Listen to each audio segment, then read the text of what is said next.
Hey guys, welcome back to Internet Tomato, where we dive deep into the dark, twisted, and epic lore of Tainted Grail. I shall be your guide to unraveling the mysteries of Avalon.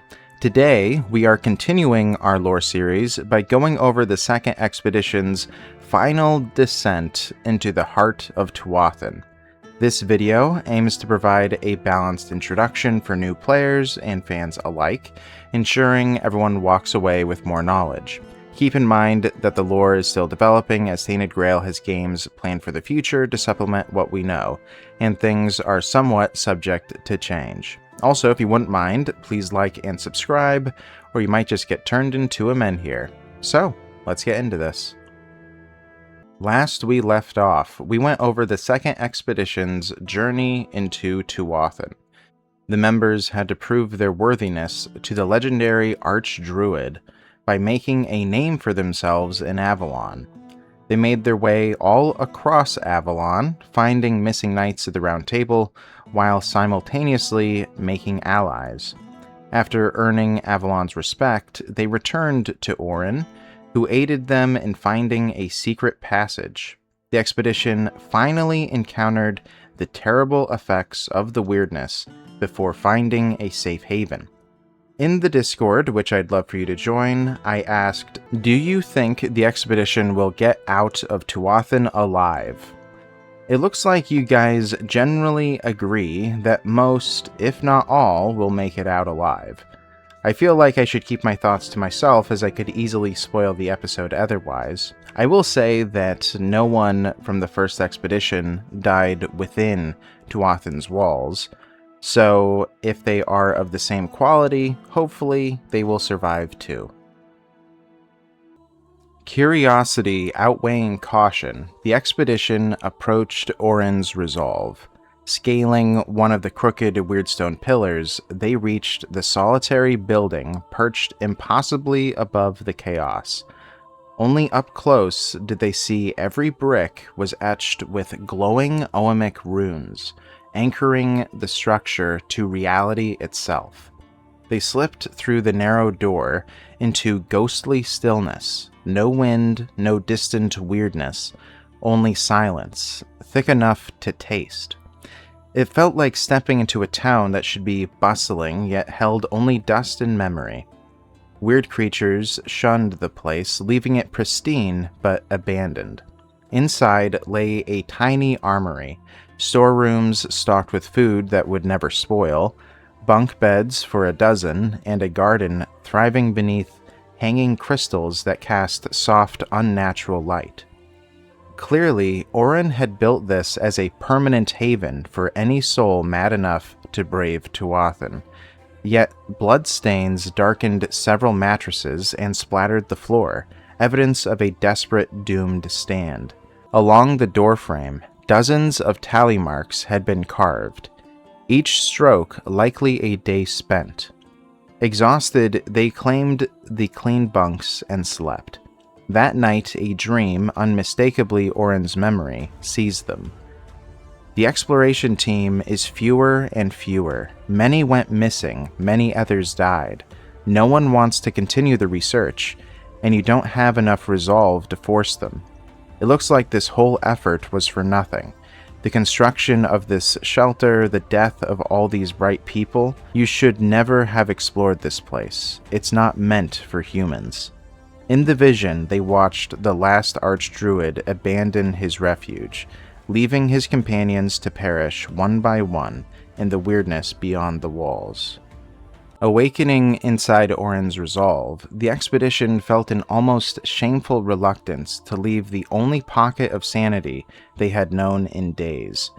Yet gratitude burned brighter than comfort. Whether Orin ever realized it or not, his doomed refuge had become the lifeline that gave later expeditions a fighting chance to reach Tuathan's heart. They descended the crooked pillar and plunged once more into the swirling weirdness. Before them sprawled the ancient four-dweller capital, once proud, now a living ruin. Streets rearranged themselves like restless serpents. Buildings slid sideways or folded in on themselves with impossible geometry.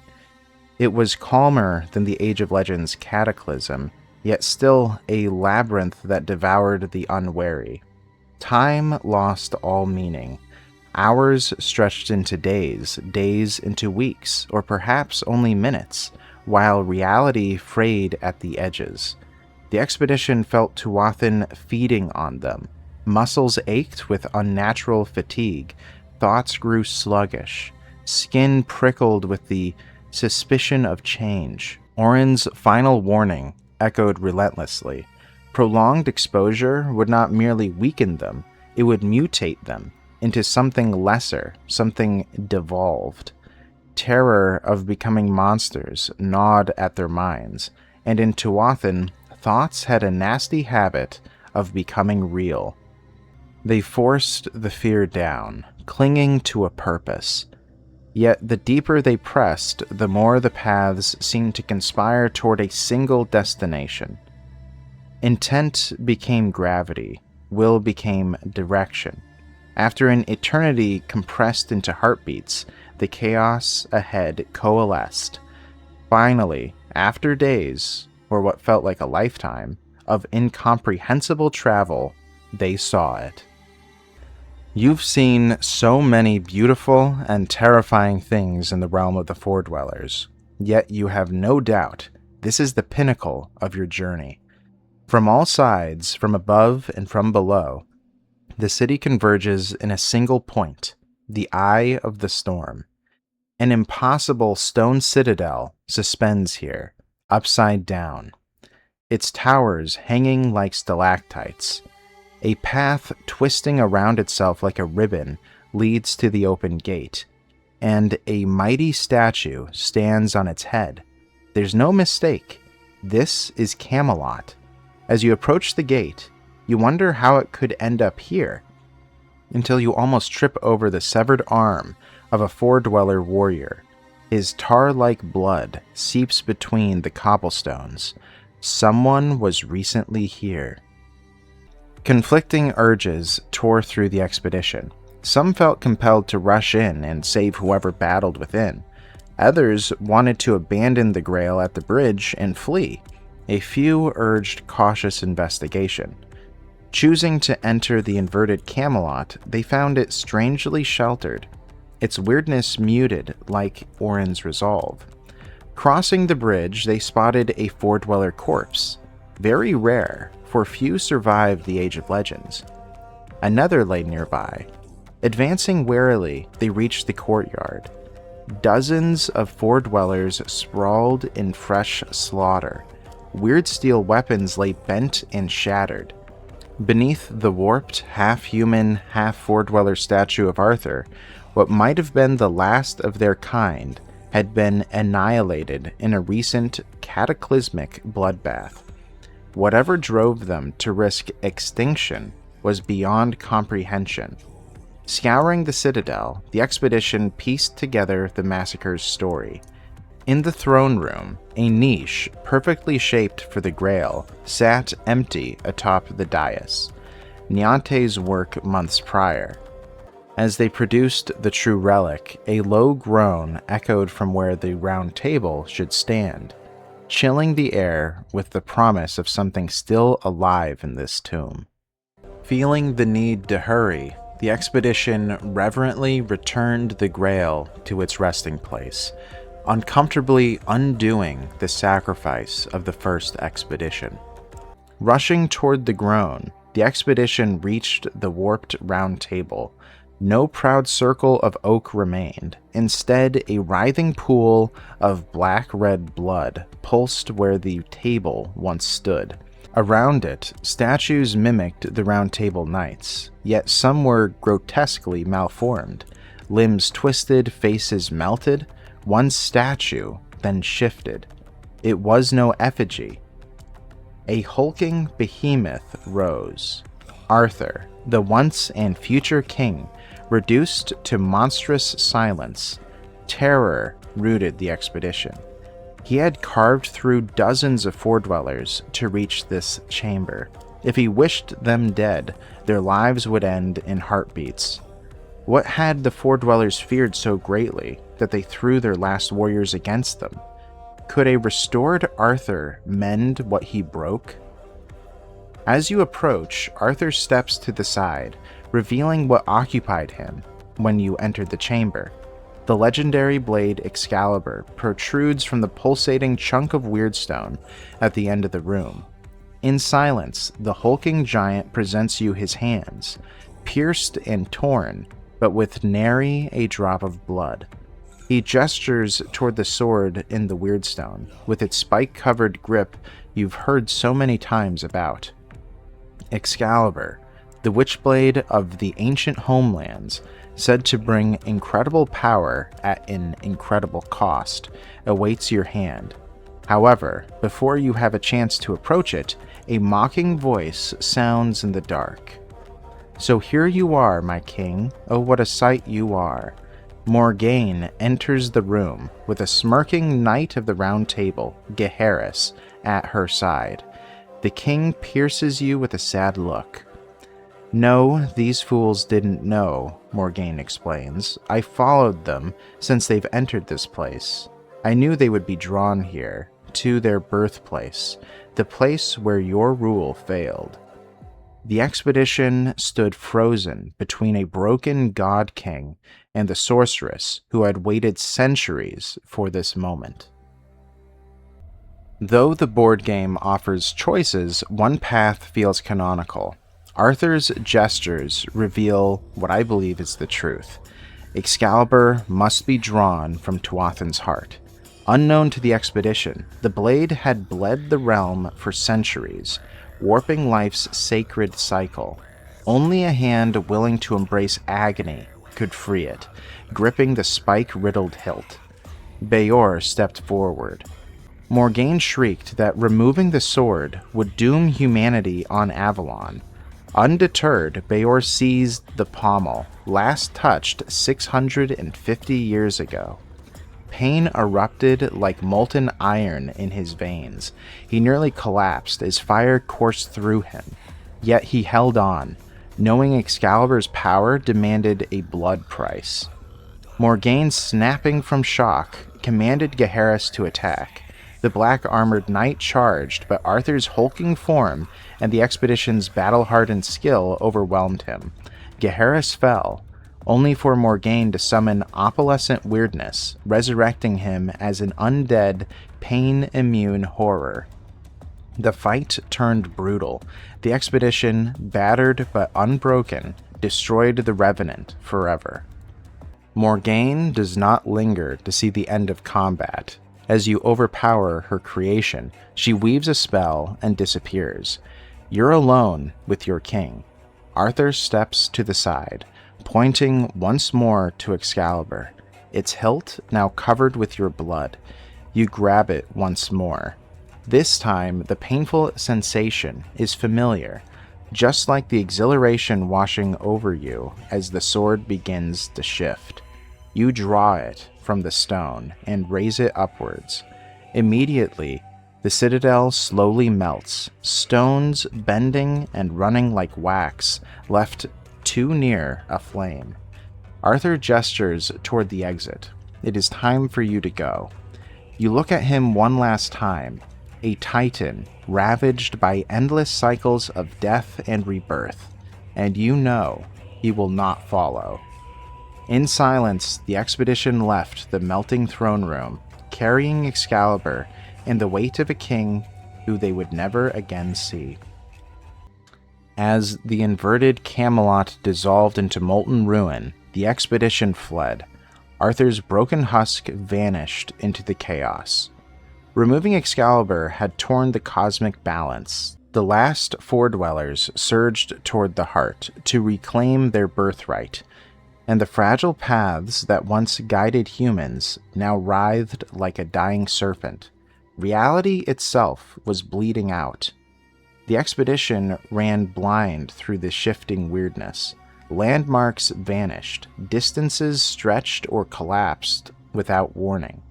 Riverfall's escape route was gone. Human logic frayed, up became down, forward became backward. Battered by battles and endless marching without true rest, they staggered onward. lungs burning, minds fraying. Their only hope was to find Orin's resolve. Yet when they reached familiar ground, recognizing their own footprints, the sanctuary had vanished. Strange, dragging scars led eastward, as if the building itself had uprooted and crawled away like a restless beast seeking a new refuge. Following the impossible trail, they found Orin's resolve relocated, its 4 weirdstone legs planted in fresh chaos. Climbing a pillar that moments ago had been a leg, they slipped inside the same dusty armory, storeroom, and crystal-lit garden. Though stripped of most supplies on their last visit, the bunks remained, a fleeting island of sanity amid a world coming apart at the seams. Dawn brought grim certainty. This was the final trial. Orin's warning rang in their bones. Linger too long, and the weirdness would unmake them forever. Already they felt it, something alien uncoiling beneath their skin. Feverish, nauseous, limbs trembling with unnatural weight, the 5 knew they teetered on the edge of becoming something else. Staying together was their only anchor. They staggered into the weirdness, and the world dissolved into madness. Four-dweller ruins swirled like oil on water. Streets folded, buildings breathed. When they reached out for balance, palms met warm flesh and the pulsing sinew instead of stone. Knees buckled, some retched, others screamed as unseen things shifted inside their chests, tugging organs like hooks. Crawling now, bellies scraping over meat moss and cartilage, they dragged one another forward, while the weirdness whispered that humanity was a dream already forgotten. Time lost meaning, hours, days, centuries, impossible to tell. The deeper they went, the thicker the corruption grew, as though Tuathan itself hungered to finish what it started. Beneath skin, something writhed, seeking birth. Then, through blood-smeared vision, they saw them. Colossal cloaked statues looming in the haze. The mouth of Tuathan, the last gate out of this place. A ragged cheer tore from cracked throats. The least afflicted hauled the writhing, half-transformed others, inch by agonizing inch, toward the statue's shadowed maw and the promise of escape before the weirdness claimed what remained of their souls. In a haze of agony, Neve glimpsed Aubert's half-buried corpse, where his journey came to an end. Rage and grief ignited resolve. They would not join him. Screaming through searing pain, she shoved her companions onward, refusing to let centuries of sacrifice end here. Then, her hope shattered. At the valley's mouth, the four-dweller champion paced, a blade gleaming, the same one that slew Yvain. It had waited patiently for its prey to crawl, broken, into the reach. Drunk on torment, Neve staggered forward, twin daggers trembling. She knew one person could not fell it, yet prayed to every god Avalon ever knew, trusting that Tuathan's powers might carry her plea. In answer, every scrap of food and gold vanished from her pack. Warmth flooded her veins. Pain receded. Vision was cleared. The gods had answered at a price. Glancing back, she saw her friends inches from total mutation, seconds from becoming monsters beside Aubert's bones. Even victory would cost lives the four-dweller would claim before falling. The four-dweller struck with an alien strength, and Neve parried and dodged frantically. Trying to speak and plea for it to stop, it would not listen. The four-dweller could see in her one good eye that she was a natural-born deceiver. Jumping out of the way to avoid a fatal blow, Neve was desperate. She threw down her daggers and tore off her eye patch, revealing the scarred socket beneath. Hands raised in surrender, voice steady for the first time in days, she called for parley. Steel flashed, the same weird steel that ended Yvain. Neve stood unarmed, offering herself so the others might live. Neve squeezed her eyes shut, awaiting the killing stroke. Instead, alien thoughts wormed into her mind, visions like the Pale Ladies at Mirror Lake. She saw Tuathan in its golden age, spires of living crystal, skies singing with light, foredwellers laughing in gardens and starlight. Then came the grief, centuries of slaughter, children lost, culture burned to ash. A single searing question burned through her. Why spare the children of those who stole everything from him? Wordlessly, Neve pointed to Excalibur. Silence fell, broken only by her companion's labored crawling toward the threshold. She had undone Arthur's ancient wound. Tuathan could breathe again, its lords perhaps return. Beor still trembled from tearing the thorn from its heart. Surely that was worth mercy. The champion's blade lowered. 3 eyes studied her for an endless moment. Then, with impossible gentleness, he seized her 4 barely conscious friends by their shoulders and dragged them across the boundary where Tuathan went into human reality. Without a backward glance, he summoned a cloak of weirdness and vanished. The borrowed strength fled from Neve like a receding tide. Pain roared back. Exhaustion crushed her. She collapsed beside her companions in a tangled heap at the very mouth of Tuathan. 5 broken bodies breathing in ragged unison against the howling wind. In the next one, we will be going over the aftermath of the journey into Tuathan and the winds of change. Can you believe the expedition's tale is only 2/3 done? Anyhow, for now, where's Quirko?